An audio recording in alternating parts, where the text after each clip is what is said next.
My name is Michel. I work with Farmlab within Metabolic Studio, and I take care mostly of living system and more specifically about the compost.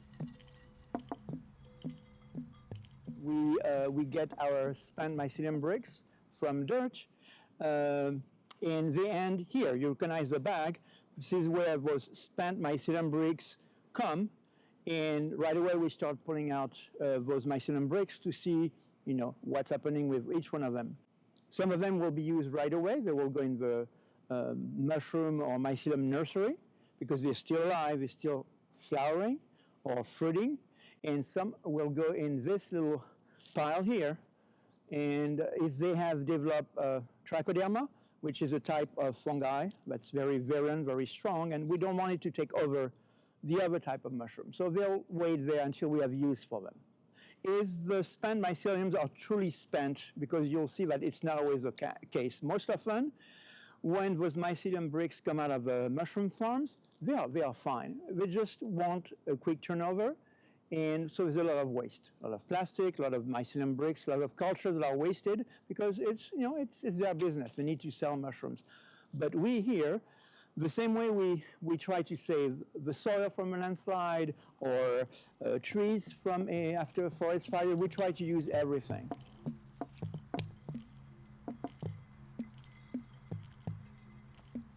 The first bin, we have cordyceps.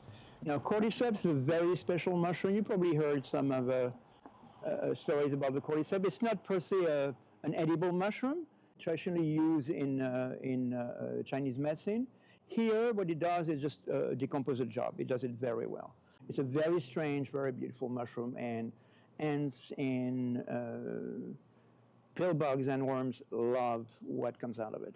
In this bin, particularly, we see three types of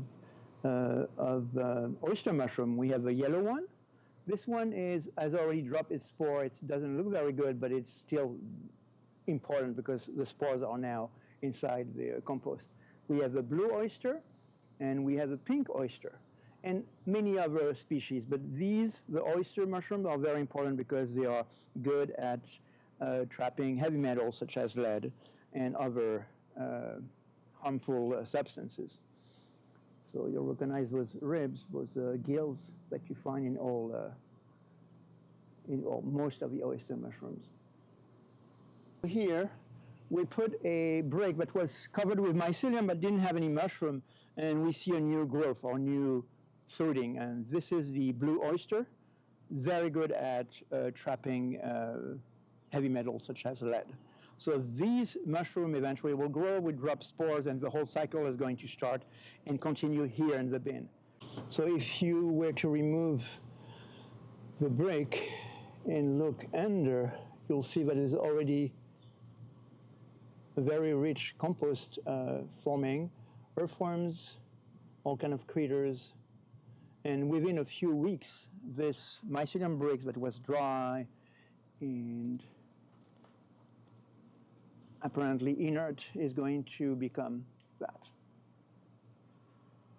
On those bricks where the mushrooms are now dead, there are hundreds and hundreds of pill bugs and other critters that are now decomposing not only the mycelium, but the substrate that the mycelium feeds on, whether it's spent grain or wood chips, etc. So that is what you call the brown that the compost needs so much, the carbon-based material. And we also find those bugs. They love coming in the compost in finding a mate. And their larvae will also contribute to create galleries inside the compost pile. So there are 2 or 3 at any time. What are they going to accomplish? They're going to fruit, become adult mushroom, and they will drop spores. Those spores are very precious. They're going to inoculate the compost. So the compost will become a mycelium-rich compost. It will be full of mycelium spores. Some of the mushroom will refruit, will be born again in those bins. Otherwise, when they get to the compost, when they are incorporated to the compost, this compost will be full of living mycelium, and spores that will eventually fruit wherever we spread the compost. So it's very important as a tool for bioremediation. And this compost will help rejuvenate depleted soil.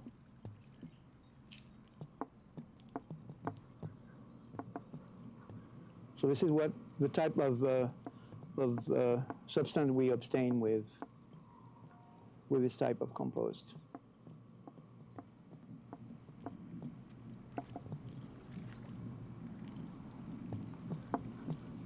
So the main concept is this.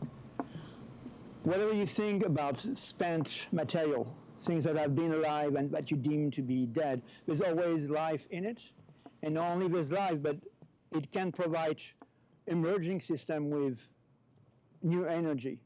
It can help systems that are in peril to recover. And this is what we do here. We rehabilitate those mycelium bricks that are deemed to be spent, and we actually pull out more life out of it. And this life, those spores and mycelium, will inoculate soils and compost, and it will boost life.